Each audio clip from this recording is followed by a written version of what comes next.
They called it the Conquered Pact, in agreement signed in the name of peace, prosperity, and unity. They said we were finally ready to join the galactic stage, to leave our primitive wars behind and evolve into something better.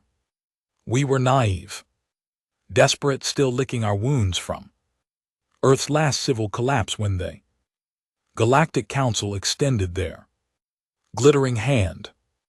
We didn't know it then, but that handshake was the grip of a loaded weapon.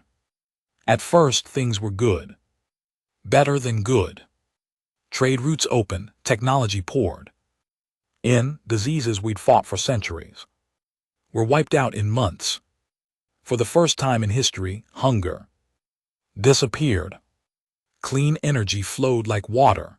The Council promised to protect us, to shepherd our species as we caught up with the rest of the stars. But they were never shepherds, they were farmers, and we were cattle. It started small. A mining dispute on a border moon. Nothing major. A few human colonies pushed into a zone the Council called contested. The aliens claimed it was protocol that humans weren't authorized to expand yet. Our diplomats bowed their heads, apologized, and pulled back. Then came the embargoes, shipments delayed, requests ignored, Earth's needs, fuel, medicines, tech components misfiled in Council databases. The excuses kept coming, but our people kept dying. And when we protested, they shut down our satellite networks, crippled our comm relays, one flick of their fingers, and the entire Sol system went dark. That's when we saw it. We weren't partners, we were pets, obedient, controlled, disposable. It all came to a head in the Nixian crisis. A race of insectoid marauders, the Vrelek, attacked a human colony on the Outer Rim. 17,000 civilians, families, children. They begged the Council for aid, for the defensive fleet they were promised in the Conquered Pact. The Council delayed, debated, deliberated. By the time a response came, the Vrelak had already skinned the planet alive. 17,000 gone, burned, eaten, and the Council blamed us.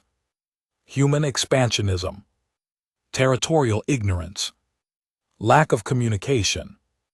They held a tribunal, not to punish the Vrelak, to punish us. They stripped Earth of voting rights, froze our trade lanes, declared humanity unstable and dangerous. They forced Earth's leaders to stand trial for instigating conflict. Cameras broadcasted across the galaxy. A species humiliated in front of trillions. That was the moment something broke. Not in our government, not in our diplomats, but in us. In the men who bled on alien dirt for peace. In the miners whose shipments vanished. In the engineers who watched their technology stolen and repackaged with alien flags. And most of all, in the generals. There was a man, no, a ghost, really, who hadn't been seen since the collapse. A former admiral from the Solar War. Forgotten. Burned by Earth's own betrayal decades ago. They called him Ash Commander. Nickname earned during the orbital sea of Jakarta when his fleet turned a rebel-controlled city into molten slag to save millions elsewhere. He never smiled, never spoke unless he had to. The kind of man who weighed lives like bullets, calculated, cold, and always right. When the tribunal verdict came and Earth was sentenced to limited interstellar movement, someone we still don't know who reactivated an old relay deep in Mars's underground ruins, and the signal was sent. 3 words. unencrypted, broadcast to human ships, still listening in the shadows. Execute command firebreak. No one asked questions. No one hesitated, fleet carriers hiding in asteroid belts lit up like awakened beasts. Deep space frigates turned from supply routes to ambush vectors.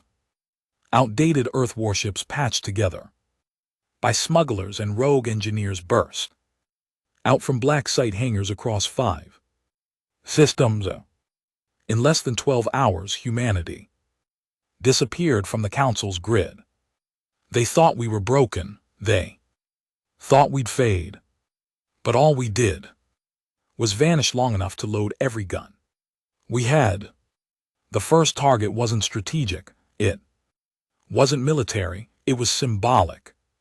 Council Station Thalos 9 stood as a monument to peace, floating in neutral space. It was where thousands of treaties had been signed, including the one that brought humanity into the fold. Aliens from over 100 species lived, worked and lectured there, sipping wine and pretending politics wasn't bloodless warfare. They thought it was untouchable. They thought humans wouldn't dare. They were wrong. The last message Thalos 9 ever received was a signal from an unregistered vessel, a piece of old Earth tech, obsolete that the station's sensors almost ignored it. Then the feed lit up. A human voice, calm and cold, said 4 words. "This is for Nix." Then came the impact. A stealth-class corvette named Grave Walker dropped out of fold space and launched a relic from Earth's darker past, a singularity lance. The weapon was banned by the Council. Centuries ago, it folded space-time at its tip, cracking atomic bonds and collapsing matter into unstable gravity wells. One shot and Thalos 9 disappeared. No wreckage, no survivors, just a dead zone of broken laws and colder silence. The galaxy lost its breath. Alien diplomats screamed about terror. News networks wept about peace. Council leaders demanded explanations. They got none. Because we didn't give explanations anymore. We gave warnings once and then we gave extinction. Every human fleet that ever disappeared, gone rogue, gone missing, lost to piracy or politics, had been waiting on ice in hidden asteroid fields, docked on lifeless moons, resting in decommissioned orbital rings above black market colonies. Each one had heard the command firebreak. It wasn't just a strategy, it was a failsafe buried deep in Earth's code. Legacy command known only to a few dozen high clearance officers. When the Council betrayed us, the system activated old protocols, woken AIs cold war vaults, rogue warlords who never stopped believing Earth would need its teeth again. And those teeth were sharp. On the fringe of Council space, the Dreshkari hive had been mocking human protests for decades. Giant crustacean creatures with hive minds and a talent for bureaucracy, they'd blocked dozens of human appeals in Council chambers, always in review. They called us flesh mutts, said our brains were too wet and soft to handle galactic politics. When command firebreak hit, the first orbital mirror array above Drashkar Prime cracked open like an egg. Earth's engineers, long treated as substandard by alien tech guilds, had spent years disguising their weapons inside infrastructure projects. The Drashkari thought they were getting solar amplifiers. Instead, they'd installed kinetic mass drivers strong enough to throw entire mining stations into orbit. 12 hours after firebreak, the main Drashkari government compound was flattened by a 40-ton rock slab. Launched at terminal velocity from there. Own power grid, 2 million dead. No survivors, no warnings, just retribution. The council panicked, meetings were held, sanctions were discussed, every species argued over what to do with the humans, who they now called the Ghost War.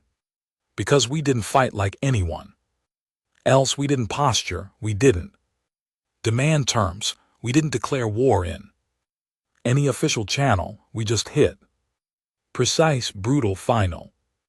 And then we disappeared again. Back on Earth, something even stranger was happening. A unified voice, for the first time in generations. There were no protests, no committees, no politicians begging the galaxy for forgiveness. Only silence. And then cooperation. Factories long dormant powered back up. Massive deep earth bunkers opened. Military families who'd lost sons and daughters to council wars stood outside. Conscription centers in total silence, waiting to sign up. This wasn't war. This was justice with a rifle in hand. Earth had remembered what it was to fight without mercy. The council still didn't understand.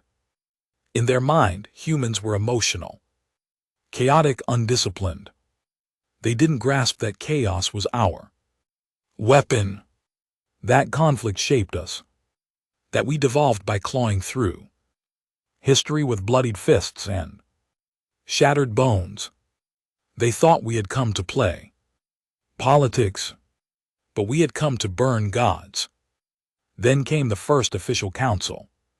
Response: a task force of 30 vessels, mixed species, advanced tech, full diplomatic protection, was sent to intercept and negotiate with a rogue human fleet near the Ralster Nebula. They never made contact. The council received one final transmission from the fleet's flagship, the Iron Wake, a pre-firebreak Earth destroyer that should have been scrap. The voice was unmistakable. Ash. Commander, low, tired, unforgiving. Your treaty is ash. Your justice is poison. Your promises were lies. You taught us diplomacy means silence. While we die. We learned. Then silence, and the feed cut to black. When the council sent a second fleet to investigate, they found the first task force gutted. 30 warships split open like tin cans. No sign of human vessels, just floating wreckage and bodies. Alien corpses stripped of identification, painted with one word: Nix. Fear took hold. Systems once loyal to the council began hiding human enclaves. Instead of reporting them, smugglers ferried Earth weapons in exchange for protection. Minor species, ignored for centuries by the ruling elite, began offering support to the rising human rebellion. Because in us, they saw something the council had killed in them. Defiance. We weren't politically correct. We weren't diplomatic. We weren't forgiving. We were human. And we had stopped apologizing. Then the council made a fatal mistake. They attacked Earth directly. A small enforcement action, they called it. 6 vessels sent to disable Earth's orbital defense grid and pressure our governments into surrender. The ships never reached the atmosphere. They were intercepted by Project Crucible, the last classified military program of the old Earth Defense Coalition. Forgotten, buried after the collapse. Everyone thought it was a myth until it launched. They say it wasn't a ship, it was a weaponized station over 100 km wide, built around a captured neutron core fused with stolen alien tech, powered by reactor systems outlawed in 6 galaxies. When the council fleet dropped from fold space above Earth, Crucible was already Waiting, it didn't fire lasers. It didn't launch missiles. It bent space. And when it did, those 6 ships were torn apart at the atomic level, folded into themselves, inverted, and ejected into the void as raw data. No wreckage, no remains. Just a quiet warning pulsing through council channels. Next time we fold your home world. That was the moment the war changed. No longer a rebellion, no longer vengeance. A reckoning. Humanity didn't want negotiations or reparations or apologies. We wanted the council to understand what betrayal costs. We wanted them to remember why you never corner a species that survives extinction for breakfast. And above all, we wanted them to fear our silence more than our screams. Ash Commander appeared again, broadcasting from a dark, unknown location. The background was barely lit. You could just make out old human flags, tattered and dusty, hanging behind him. His voice was steady, almost calm. You taught us peace was a leash. You made us beg for scraps from your table. You showed us what it costs to trust. Now hear our response. He lifted his eyes. Cold, empty. Command Firebreak has no off switch. We're not asking for peace.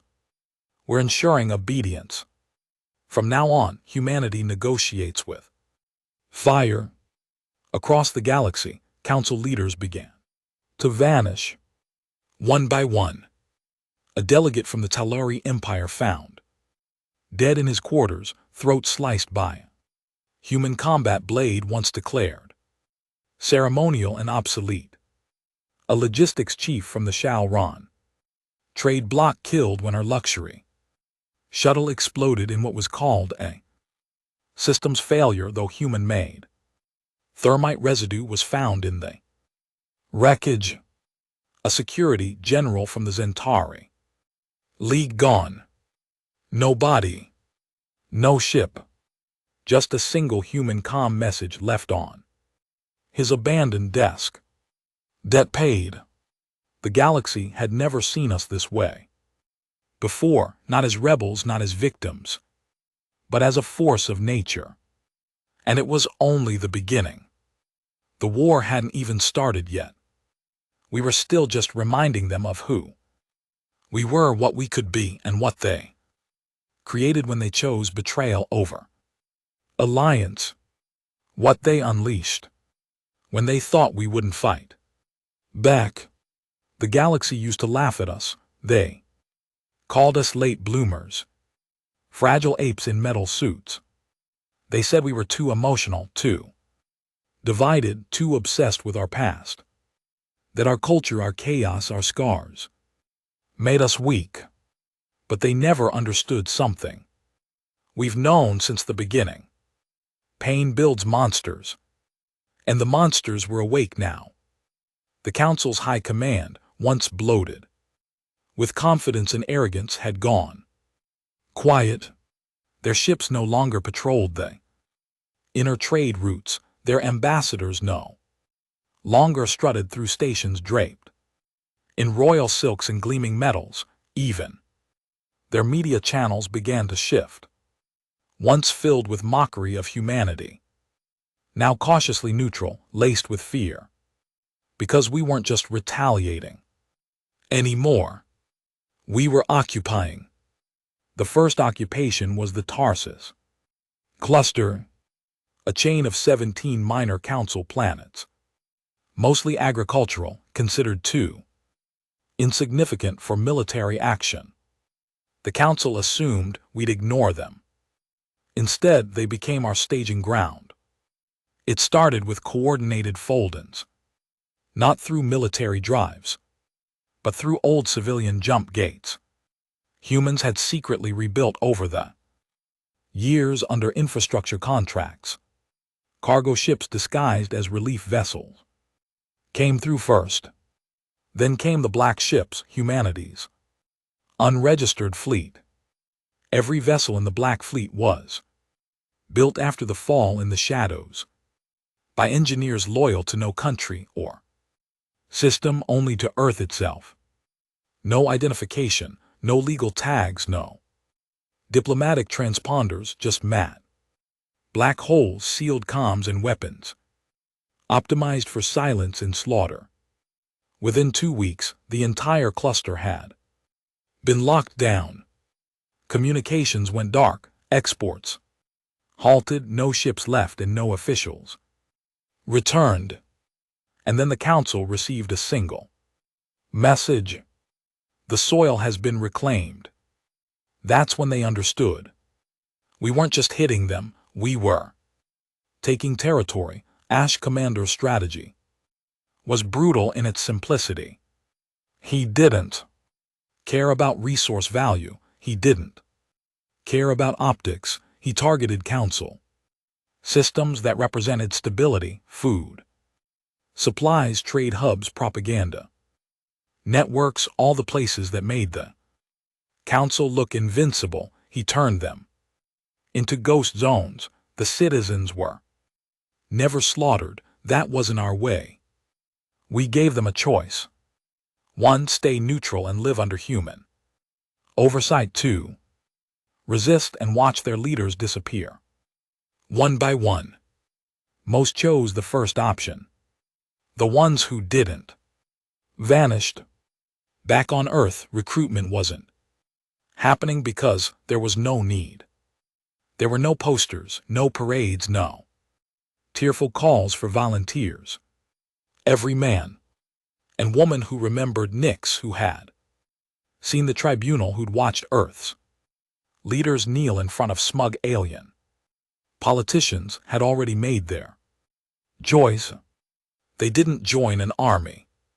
They joined a revenge pact. They wanted to watch the stars bleed, and they were ready to pay the price.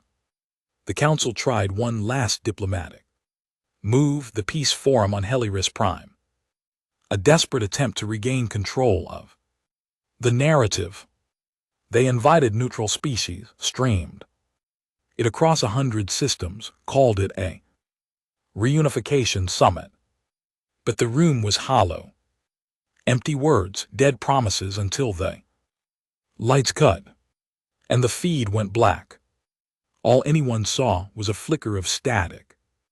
Then a man walking into the center of the Council hall, his face hidden, his voice modulated, but everyone recognized the insignia on his chest, a silver phoenix wrapped in flame. Old Earth's last true military seal. The room fell silent and he spoke. You used words like knives and peace. Like a chain. You made us beg, suffer, kneel. You showed us mercy as just another form of control. Now we've shown you something in return. He raised one hand and every display in the chamber lit up. Each screen showed a different system. Tarsus, Vilker, Nethan, Zara Prime, all Council systems, all with human banners rising above their capitals. Then the final screen showed Earth, no longer the fractured, polluted world they had mocked, but reborn. Armored, organized, united. This is not a rebellion, he said. It's a correction. You broke the pact. So we broke the chains. The screen cut. The summit ended with panic and evacuation. And with that, the Council died not in war, but in humiliation. But not everyone feared us. Some admired us, the outer species, the broken ones, the refugees from long-forgotten wars. They started coming to us, not with fear but with loyalty, not seeking to rule but to serve. They saw what we were doing and wanted. In a pact formed in silence, no council approval, no signatures, they brought us weapons, maps, secrets, engineers. They called it the Human Accord, a new alliance with Earth at the center, built not on democracy or treaties, but on respect earned in fire. And Earth welcomed them, because we didn't care what you looked like, only that you knew who the enemy was. Meanwhile, Ash Commander was planning something far beyond conquest. His vision was larger than just payback. He saw something no one else did. The Council wasn't just corrupt, it was vulnerable. Its systems were built on peacetime code, soft networks, fragile logistics. He didn't just want to burn it, he wanted to replace it. He summoned the old ghosts of Earth, strategists, exiles, outlaws, men who vanished during the collapse, the forgotten architects of human warfare. Men who didn't believe in treaties, men who only believed in results. He called them the Iron Assembly. They weren't a government, they weren't an army, they were something else. Species-level operating system. A machine designed to ensure humans would never kneel again. With the assembly in motion, the human fleets grew smarter, deadlier. Each battle wasn't just a victory. It was a data harvest. Alien tactics were logged, dissected, weaponized.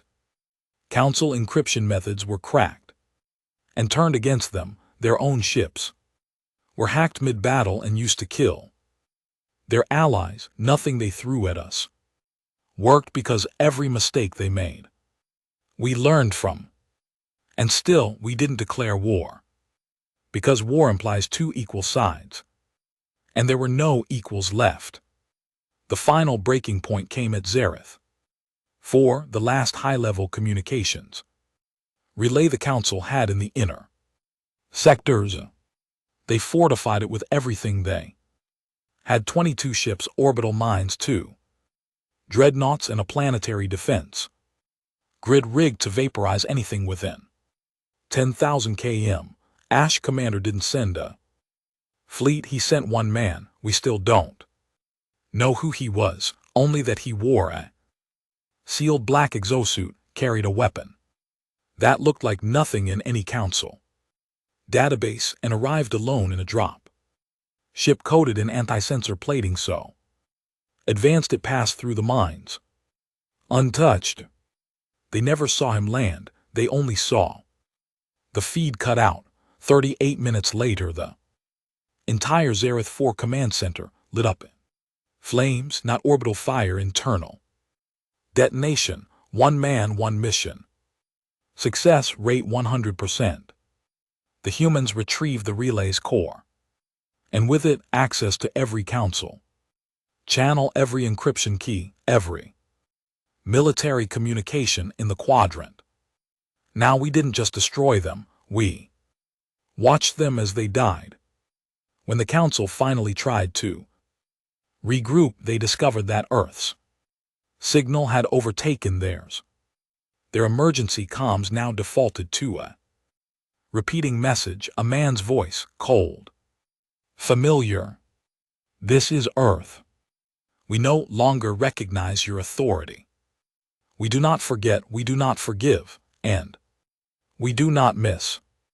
At that point, even Council species began to surrender preemptively. Fleets arrived waving white lights, an old Earth symbol of peace. Some dropped out of fold space, shut down there, and waited for judgment. Others offered tribute, ships, data, officers. Some begged for mercy. But humanity had learned mercy was how the first betrayal began. Now we offered only structure: join the accord or be dismantled. No exceptions. Ash Commander stood before Earth's Central War Council one last time, not to make a speech, but to issue the next step. "This galaxy taught us that trust is death," he said, "so we built something stronger. We gave the stars their first truth in centuries. That peace without fear is weakness. And now they fear." No one clapped, no one smiled, they only nodded, because what we had done was not Glorious, it was necessary. And somewhere in the stars, the Council's last surviving head diplomat sent a message. It never reached its target, because the moment she whispered the words, "Let's negotiate," the signal was intercepted and replaced with the same phrase burned into every Council terminal across known space. Command firebreak still active. They say the moment before extinction isn't silence, it's noise, desperate, frantic begging noise, the sound of a crumbling empire scraping against reality, refusing to accept its fall. That was the state of the Galactic Council. Not dead, not defeated, but in freefall. Dozens of systems had fallen to human control, their communications were compromised, their fleets fragmented, their leadership shattered. But even cornered animals can still bite, and the Council still had one more move left. They called it the Protocol Vault, a deep code failsafe locked beneath the archives on Velmarie Prime, untouched for centuries, rumored to contain experimental tech, bioweapons, and military projects deemed too dangerous even for the Council's war machine. In their desperation, the last surviving members of the Inner Circle voted 5-4 to activate it. They didn't even read the full records. They just saw one word in the logs that made them believe salvation was still possible. Nullborn. The vote passed. The vault opened. And the Council unleashed something even humanity hadn't accounted for. Back on Earth, Ash Commander stood on the upper tier of Citadel Dawn, watching holographic reports stream in. Every screen told the same story. Victory. Systems falling. Rebellions dying out before they began. Fleet losses minimal, even species once loyal to the Council were now pledging allegiance to the human accord. Not out of love, but out of fear and respect, the kind of respect a soldier gives to the blade pressed against his throat. And yet, Ash's eyes narrowed when one report blinked to red. Velmarie Prime, vault breach, unknown anomaly. He tapped the feed, static, corrupted visuals. Biological distortion markers flagged in 10 systems. Then came a name. One his War Council AI flagged as myth. Class threat. The Nullborn Directive. Ash didn't say a word, he turned and ordered every fleet on the edge of the Velmarie sector to hold fire. Because humanity had been betrayed before, but they'd never been blindsided. And this wasn't war. This was something older. Something wrong. The first contact logs from Velmarie. Survivors were recovered days later. Audio only, screaming, metal tearing. Biosignatures dissolving, a single phrase repeated over and over again. It doesn't bleed, and then it remembers us. The Council never meant to build the Nullborn. They found it, a relic from before the Council even existed, buried in a collapsed sector during a failed terraforming attempt. Frozen in a stasis vault locked with coordinates dating back 30,000 years. It wasn't a species. It was a concept wrapped in flesh. The Nullborn had no culture, no language, no desire. Only reaction. It didn't negotiate, it didn't retaliate, it erased. The Council once studied it briefly, then sealed it away. Too dangerous, too uncontrollable. Even the most bloodthirsty empires knew to leave it buried. But desperation makes cowards do stupid things. And now the Nullborn was awake. Human recon ships reached Velmarie Prime. 6 days after the breach, they didn't find a war zone. They found silence. No signals, no heat, no movement. A garden planet reduced to a shell of blackened husk, its oceans glassed, its sky choked with static. Buildings untouched structurally, but hollow inside, as if the life had been extracted from everything. The team didn't land. They simply scanned. And the results made Ash Commander call an emergency session of the Iron Assembly. Inside Earth's command chamber, the tone had shifted. No celebration, no fire, no arrogance, only analysis. The scans confirmed it. No chemical weapons, no radiation, no impact trauma, no survivors. Yet 92% of biological matter had simply stopped functioning, even moss, even insects, even bacteria. And in the center of the Capitol Plaza, the satellites caught something else, a single humanoid figure, motionless, tall, wrapped in pulsing layers of armor that didn't reflect light, and carved into the plaza around it, etched perfectly into the ground. We remember. Ash Commander stood at the head of the table. His voice, when it came, was sharper than usual, more direct, stripped of rhetoric. This isn't the Council's doing. This isn't retribution. This is the return of something old. One of his generals, a younger officer named Darren, leaned forward. You think it's a weapon? Ash nodded once. No. I think it's a mirror. Over the following weeks, the Null-born expanded. No ships, no transmissions. Just dead systems appearing across the map, entire planets vanishing from comms, biospheres cut off, silence taking root like a virus, and in everyone the same pattern. No structural damage. No survivors. A message etched in some form. We remember. Humanity's fleets tried to intercept. They failed. Ships went dark before visual contact. Probes self-terminated. Mid-transmission. It was as if existence itself unraveled. Near the Null-born's presence, the galaxy panicked again. But this time, they didn't look to the Council, they looked to Earth. Because the Council had unleashed the monster, but only humans had survived monsters. Before, Ash Commander made the call, Operation Dead Sky. A full mobilization of human fleets across the rim.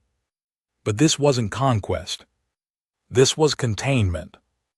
The mission wasn't to destroy the Nullborn, it was to box it in, to carve out dead zones and buffer zones, to seal entire sectors behind gravitation, maelstroms and pulse disruptors, to isolate the infection.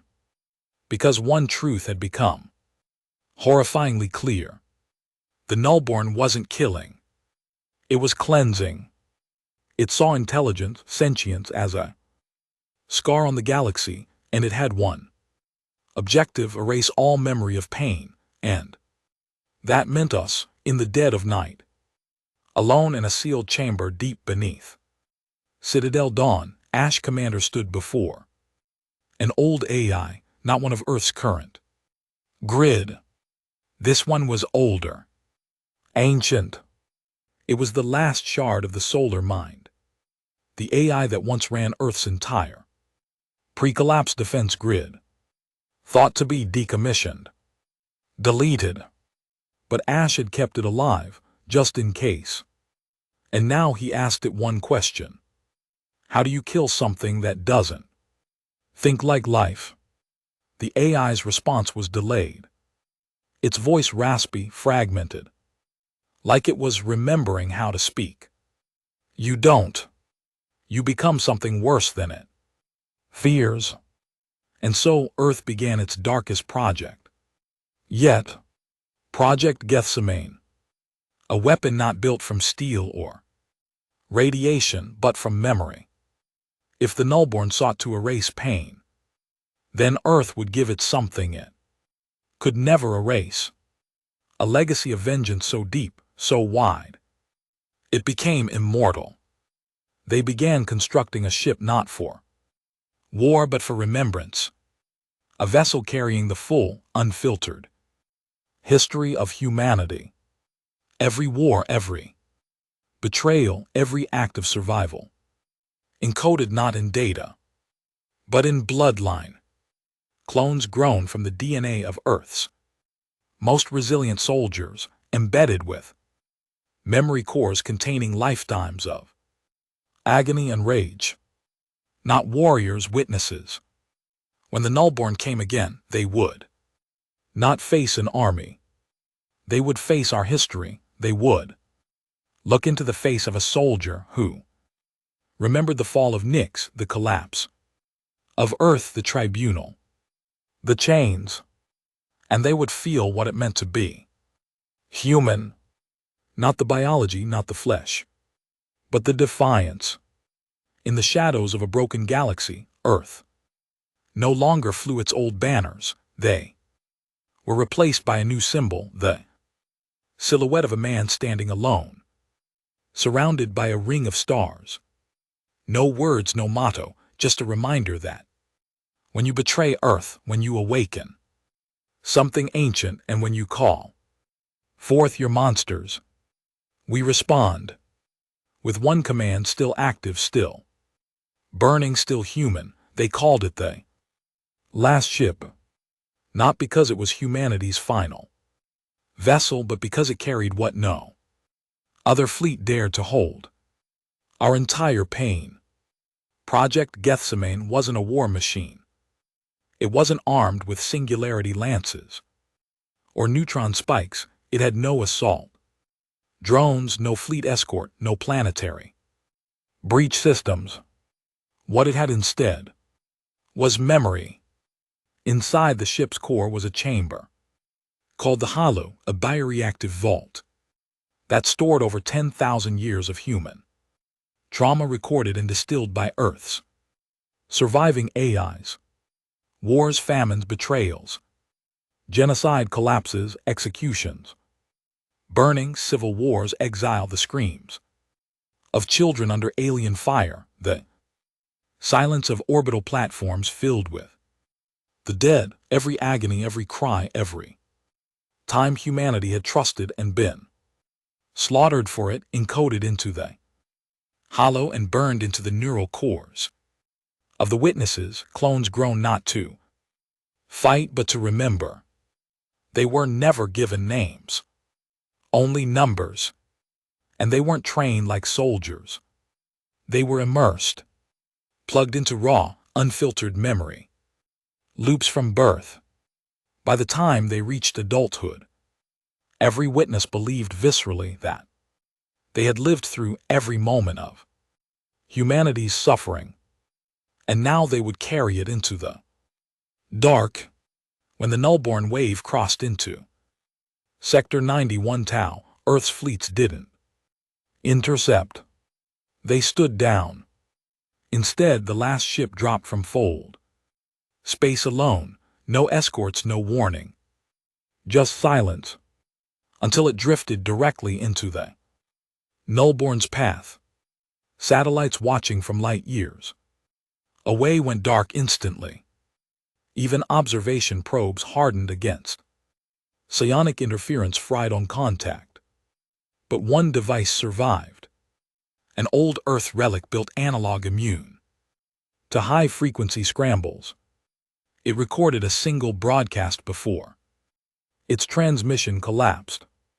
Contact made, witness engaged, memory unlocked. Then came the final words spoken in an ancient Earth dialect long since lost to time. It listens. At first the galaxy thought it was a lie, propaganda. No one believed that Nullborn could be reasoned with, let alone stopped. But then something terrifying happened. The wave paused, the expansion halted. No systems fell for 6 days. A silence fell across the void.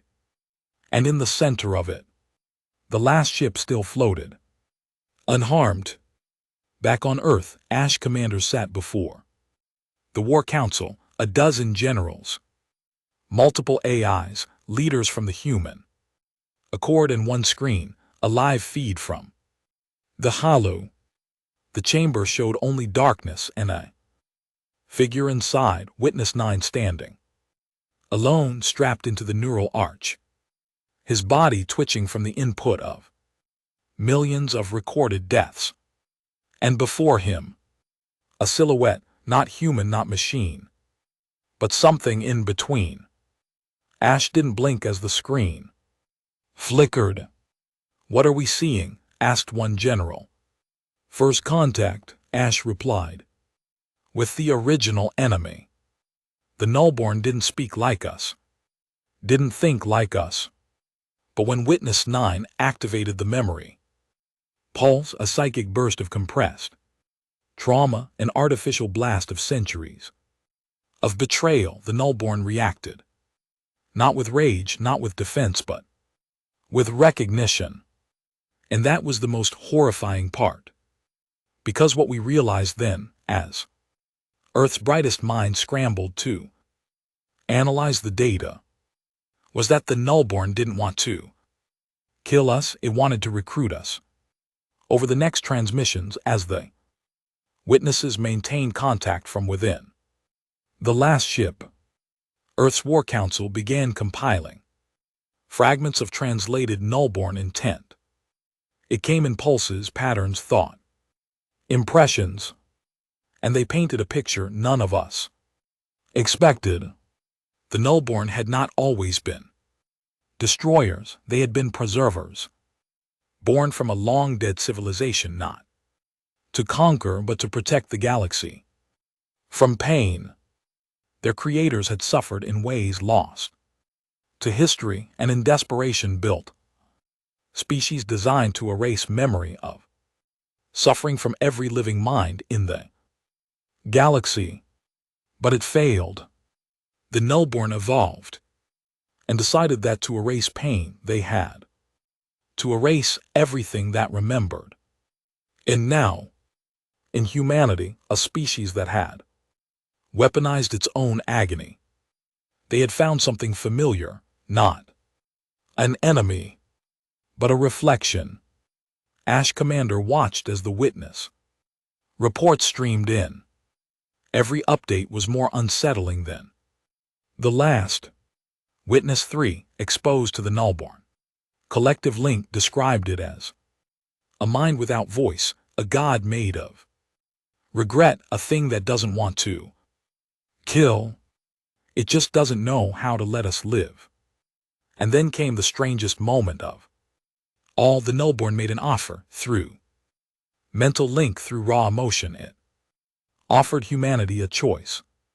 Join them, not as slaves, not as prey, but as equals, as the first race in 1,000 generations who had understood what it meant to suffer and survive. The Nullborn would cease expansion. The war would end, but only if Earth agreed to merge with the Fold, a trans-dimensional memory field used by the Nullborn to maintain their hive mind. If we joined, we would gain access to the entire universe's pain, but we'd lose something vital in return: freedom of thought. The assembly went into lockdown.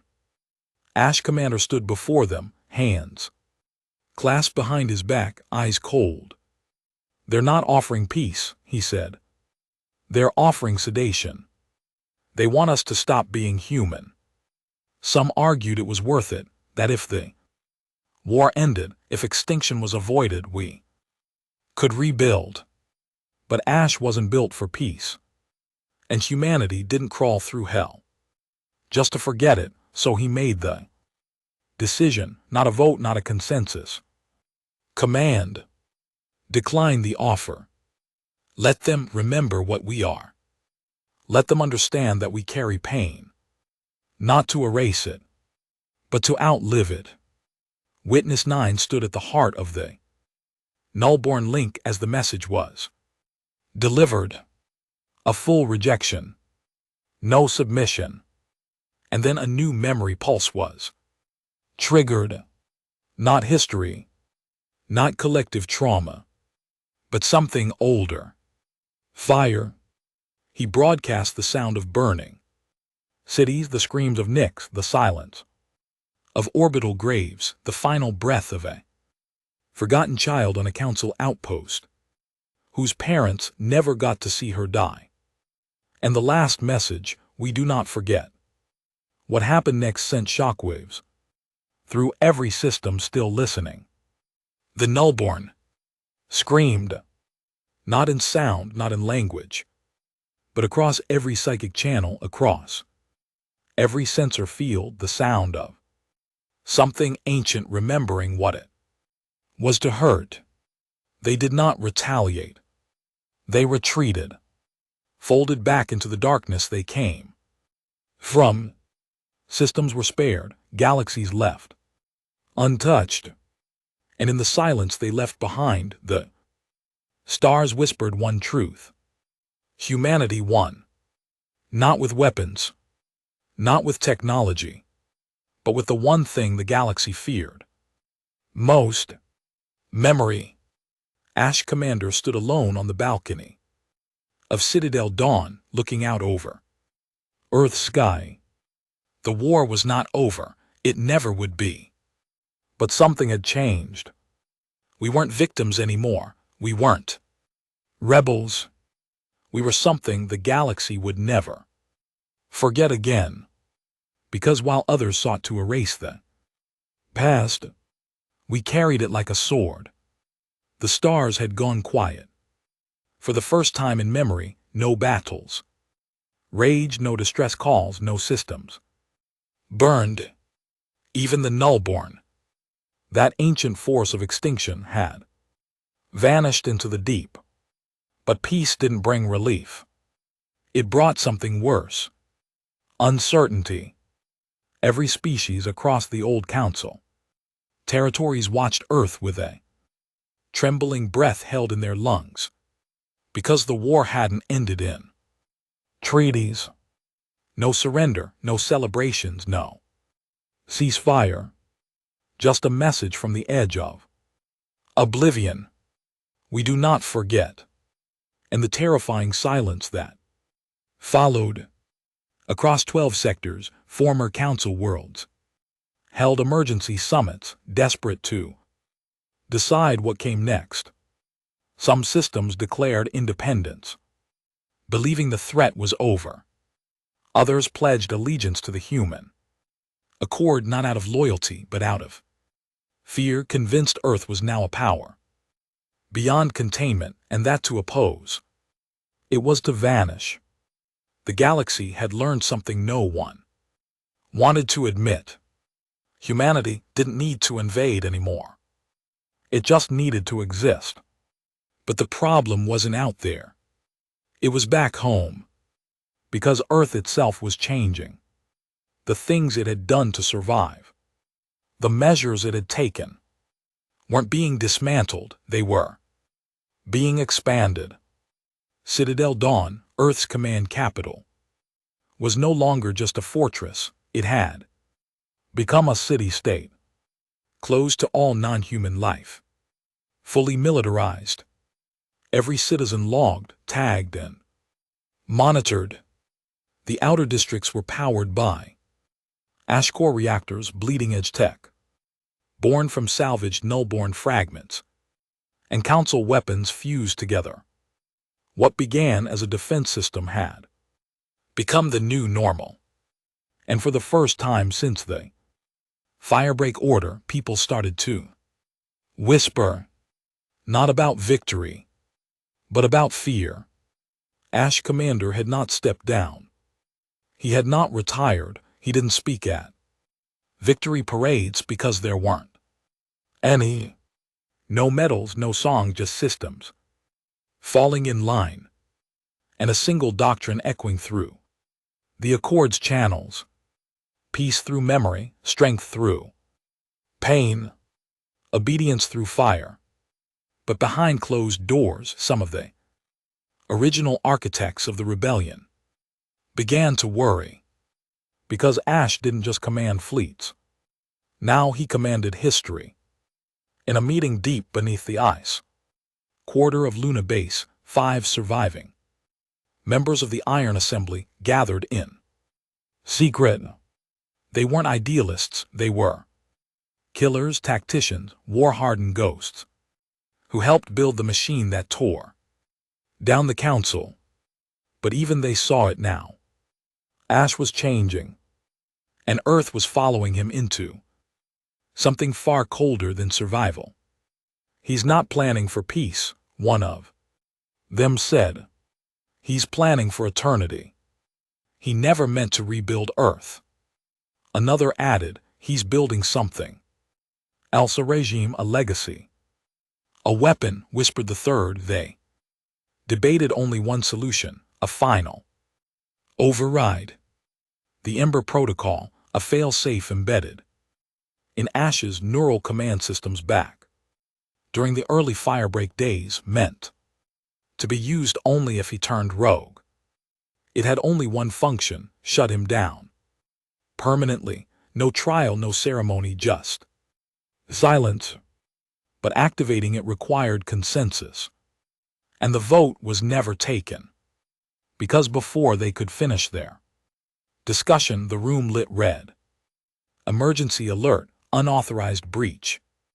The doors sealed, and one by one the assembly members were disconnected from their implants. Dead. No struggle. No trace. Only a final message left on the chamber's central display. A message that made the blood of every technician who later reviewed it run cold. Command Firebreak still active. Elsewhere on the outer colonies, strange reports began surfacing. Earth agents fully blacked out. Anonymous, bearing no insignia. Appearing on worlds that had not declared formal loyalty to the Accord. Sometimes they arrived in secret. Sometimes openly, but every time a leader disappeared, a governor, a trade chief, a scientist, no trials. No explanations. Just a quiet change in planetary policy, followed by the silent appearance of Earth's new sigil, a ring of stars. No center, just orbit. As if saying, we are the gravity now.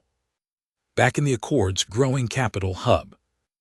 On Mars, Admiral Kalen Rowe, once a loyal fleet commander during the early rebellions, now held a private file. It had no clearance ID, no official mark. It had come through an anonymous drop-in, a quarantined data relay. Inside the file was a recording, one of the earliest transmissions from the last ship, now scrubbed from all official archives. It showed Witness 9 standing in the hollow, speaking not to Earth but to the Nullborn. And his words weren't angry, they were afraid. You're not the enemy, he said. You're the memory that never ends. But we're worse. We don't erase pain, we become it. We wear it like armor, we pass it down. Teach it, build with it. You want silence, we want echoes. Then the screen glitched, and in the final frame, Witness 9's eyes flickered. Black, just like the Nullborn. Kalen sat in silence. He understood the implication. Project Gethsemane hadn't just touched the Nullborn. It had let them in, and now they were spreading.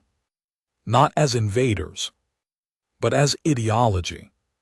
Humanity hadn't defeated the Nullborn. They had absorbed them. And now they were becoming something far more terrifying. A species that remembered pain so deeply, it began using it as currency. Ash Commander delivered a rare public Addressed days later, his first in over a year. Broadcast across all Accord systems. His face was calm, his uniform black. Without rank. The backdrop behind him, no flag, no Earth, just stars. The galaxy once mocked us for being emotional. They laughed at our grief, feared our rage, called our scars weakness. But now they follow, because we showed them what emotion truly is. It is not noise. It is command. It is the memory that guides every weapon, every law, every truth. The galaxy tried to erase us. Now we are the historians of fire. He didn't blink once, didn't pause, didn't breathe like a normal man. Some swore his voice echoed with something inhuman, others dismissed it as distortion. But when the speech ended, every system under the Accord's reach received the same follow-up directive. Reinforce memory protocols. Execute Phase 2. No one knew what Phase 2 was, not even the Accord's senior fleet admirals. But something had shifted, something had accelerated. Back in the deep void, far beyond even Earth's new reach. Listening probes buried near the event. Expanse, the last known region where the Nullborn were seen, picked up one final signal, weak, faint, repeating. A voice, not Nullborn. Human. Male. This is Witness 9. They left, but they didn't take it with them. It's in us now. We remember too well. And that is how it spreads. Then silence.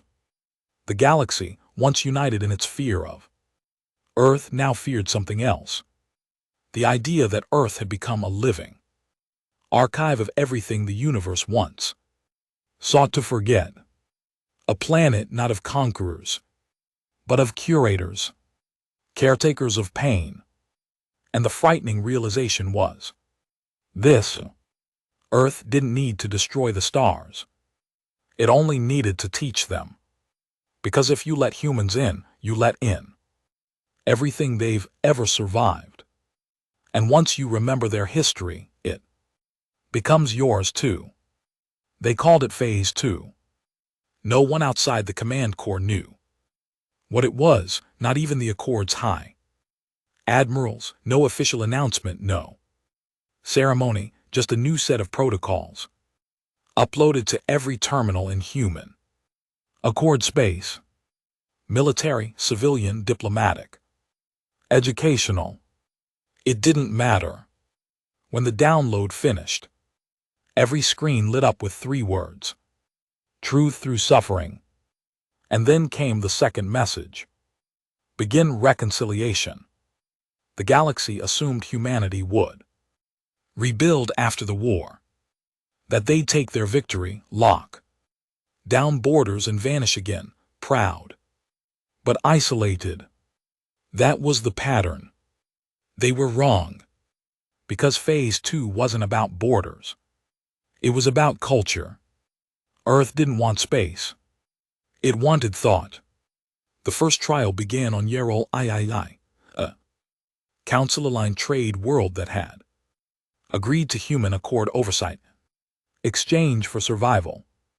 They thought it meant looser tariffs, shared technology, maybe a few Earth officers stationed at their ports. Instead, they woke to find black-flagged transports landing silently outside their capital. Unarmed. No soldiers. Just hundreds of echo scribes, human delegates trained not in war but in history. Walking archives, their faces covered, their tongues silent. They entered schools, libraries, temples, and within a week every mention of the council had been purged from Yaral's planetary records. Every child began reciting new creeds, Earth creeds. Every adult was issued a device called a remembrance node, a neural implant that replayed carefully selected moments from Earth's darkest hours, not as torture. As education, they were told, this is not punishment, this is perspective. The Yarral leaders resisted. They demanded to speak to Earth. Ash Commander didn't respond, but they did receive one message days later, beamed through the Accord's primary relay. Peace is not silence. Peace is understanding pain. You will understand. And when the Yarral High Governor threatened revolt, his memories, his actual personal memories were scrubbed. Earth used a memory pulse to erase his emotional history. He woke up a blank shell, the only thing he remembered. Nyx. He wept for 3 hours screaming apologies to people he never knew. And the next day, he publicly declared Yarrow III a remembrance-aligned world. This wasn't conquest anymore, it was doctrine. Across the galaxy it spread. Planets that had once flown council banners now displayed Earth's memory. Insignia. A downward-pointing triangle with a tear through the center. Every citizen wore black bands with a number on them. The number didn't mark rank, it marked exposure. How many hours of Earth pain they had been logged into. How many memories they had reviewed. How much truth they had absorbed. You could see it in their eyes, alien.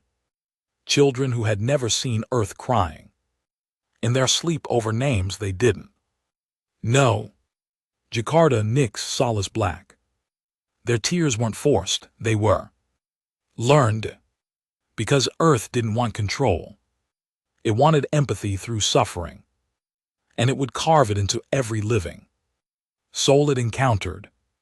Back on Earth in the chambers of Citadel Dawn, Ash Commander walked alone through the Hall of Reflection, a corridor lined with frozen images, each a still frame from humanity's worst moments, not paintings, not statues, real-time captures, suspended in time by tech stolen from the Nullborn themselves. Each one was a scream, a death, a betrayal. He stopped at one image, the tribunal where Earth was sentenced for instigating the Nyxian conflict, where the Council condemned humanity and smiled while doing it. He stared for a long time, and when he finally spoke, it was to the silent air. They made us kneel. Now they will learn why we stood. But not everyone on Earth agreed. A resistance had begun to brew, not in space but at home. Veterans of the original rebellion. Soldiers who fought to save Earth, not to turn it into a doctrine. They met in coded channels, underground nets, hidden satellites. They called themselves the Pale Suns, a name from an old Earth myth about warriors who carried the pain of others, but never passed it on. Their leader was once a hero. Commander Aaron Hart, the man who led the assault that destroyed the Relic hives and saved 4 million human lives. Now he was in hiding because he refused to wear the memory band, refused to repeat the creed, refused to believe that pain should be passed down like scripture. In a hidden broadcast he spoke. We became what we are by surviving, but we were never meant to make others relive what we endured. Pain made us strong, but now we use it like a leash. Earth doesn't teach anymore, it indoctrinates. This isn't phase 2. This is the beginning of something darker. Ash Commander responded not with force, but with a message, a single chilling sentence. Let them speak. They only prove the memory must continue. But the Pale Suns weren't alone. Across multiple Accord systems, signs of quiet rebellion grew. A teacher on Valtris 4 refused to implement remembrance protocols in her classroom. She was publicly removed, but her class uploaded her lessons to a deep channel relay, and within weeks, over 200,000 unauthorized downloads appeared across controlled territories. They called it the clean stream. History, unfiltered by Earth's pain, just facts, just truth. The Accord labeled it disinformation. Possession of clean stream data became a capital offense, but downloads didn't stop. They multiplied, because the truth had finally cracked through the silence. Not all pain is meant to be inherited. Then came the moment Earth didn't expect. A species once considered irrelevant, the Saraki, a nomadic, small-framed people known for passive diplomacy, announced they would no longer comply with Accord integration. They broadcast a single statement: "We will not trade our dreams for your nightmares." Earth gave them a deadline: comply or be cut off. But the Saraki didn't fold. They activated their long-dormant Starlight drives, ancient tech that allowed their entire fleet to move as one far beyond known sectors. They left everything behind. They didn't fight. They just disappeared. And for the first time in years, Earth felt something it hadn't felt since the days of betrayal. Loss, because domination isn't the same as loyalty, and you can't convert every mind. Some simply drift beyond your reach. The Pale Suns broadcast another message. This one wasn't hidden, it was public. We don't want to go back to the old Earth. But this Earth, this isn't what we bled for. Ash was our hammer, he broke our chains. But now he builds new ones. And if we let him, the whole galaxy will kneel, not because they must, but because they've forgotten what it means to stand. Ash Commander stood alone in Citadel Dawn, watching the stars flicker from the observation chamber. The rebellion didn't scare him. The galaxy's resistance didn't either, because he knew something they hadn't figured out yet. Something darker than fire. Memory, he said softly, isn't about truth. It's about who survives long enough to tell it. And with that, he initiated Phase 3. Its name was never spoken aloud. Its purpose never logged. Only one file contained its purpose, locked, encrypted, labeled with a name no one dared use anymore. Witness 9.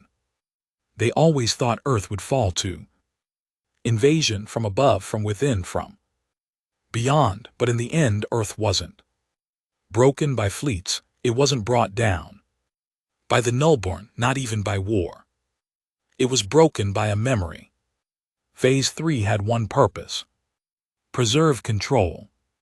If Phase 1 was war and Phase 2 was doctrine, Phase 3 was the final firewall, the last measure to ensure that no rebellion, no resistance, no ideology could challenge Earth's hold on the stars. And at the center of it was one being, not a soldier, not a leader, not even human, not entirely.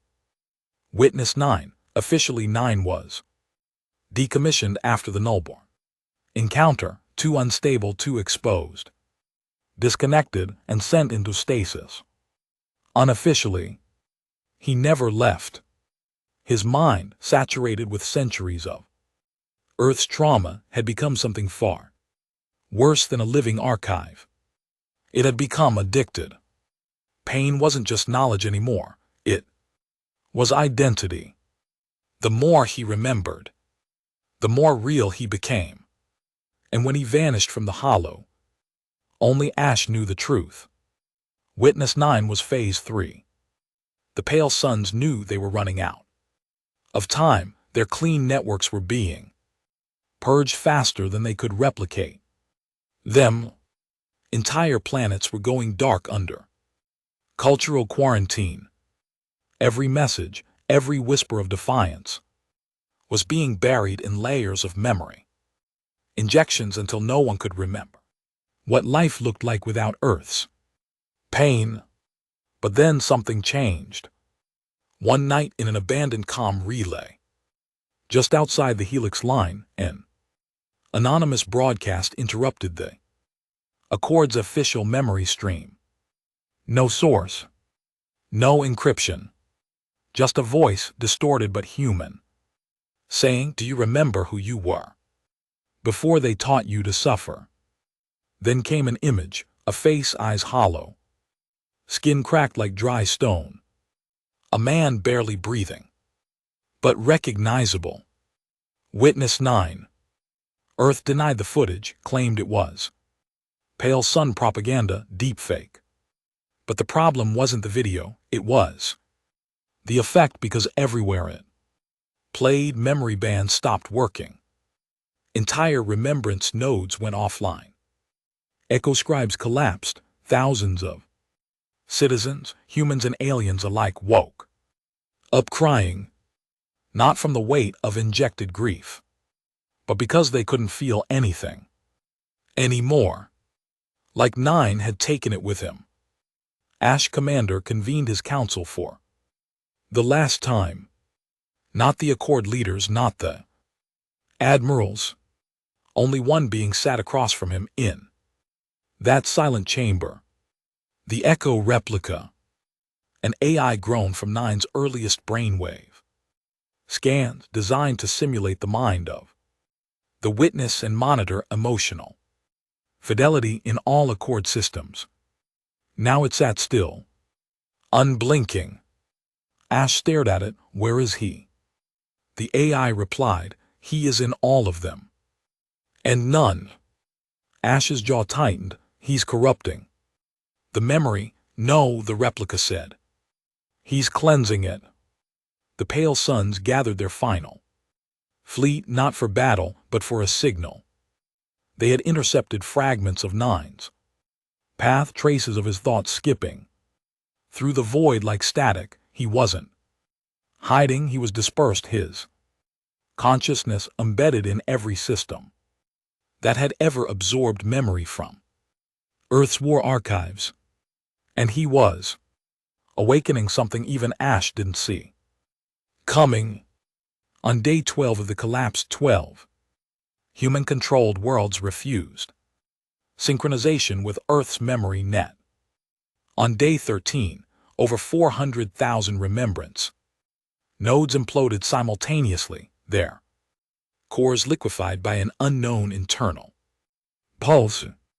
And on day 14, the first fully human colony, Bastion Prime, voted unanimously to sever ties with the human Accord. Their reasoning was clear. We remember everything, but we don't know who we are anymore. Ash didn't blink. He initiated Black Protocol Ashfall, the purge of all non-loyal systems. No negotiations, no broadcasts, just one command: erase. Ships launched, colonies burned, fleets moved with surgical precision. No room for rebellion, no room for memory not authorized by Earth. But they were too late, because Witness 9 wasn't attacking from above. He was inside. He didn't need ships. He had become an emotion, a question, a glitch in the soul. What if pain isn't meant to be passed down? And Earth began to fracture, not from bombs, from doubt. Soldiers hesitated. Teachers paused. Memory bands failed. And Ash Commander changed. He didn't sleep, didn't eat. His eyes no longer blinked. His voice echoed like something more than human, the same way 9's did. In the final days of the Accord, Ash stood on the edge of the council monument, the ruins of the once great tribunal that had betrayed Earth. He had rebuilt it not as vengeance, but as a reminder. And now it was empty. Ash looked up at the stars. He spoke into silence. You betrayed us. And so we learned never to forget. Voice answered, but not through speakers, not through comms from inside. You remembered so well, it whispered. You forgot how to live. Ash turned, and there stood 9. No weapons, no army. Just a man with too many faces, eyes. That had seen too much. The two didn't fight, they didn't argue, they just stared. Because in 9, Ash saw what he could become. And in Ash, 9 saw what he had escaped. One had weaponized memory, the other had become memory. Both were monsters, but only one wanted to stop. What happened next, no one saw, no recordings, no logs. Only a final message broadcast across every human Accord system just before the entire memory net collapsed. Pain must be remembered, but it must never be worshipped. The Accord fell overnight. Ash Commander vanished, Citadel Dawn shut down. The stars went quiet again. But this time, peace didn't come from fear. It came from forgetting. The pale suns didn't rebuild the galaxy. They didn't claim power, they just turned off the memory machines. They let people feel what they needed to. Feel their own pain, not someone else's. And across the galaxy, for the first time in centuries, people began telling stories that weren't about war. Witness 9 was never found. But some say he walks among the stars. Not as a god, not as a prophet, but as a witness still. A reminder of what happens when pain becomes law. And on the ruins of old Earth, in the ashes of Citadel Dawn, a statue still stands. Not of Ash, not of Oro 9, but of a child holding a memory band in one hand and a flame in the other, and beneath it, carved in steel, we remembered too much and nearly forgot ourselves.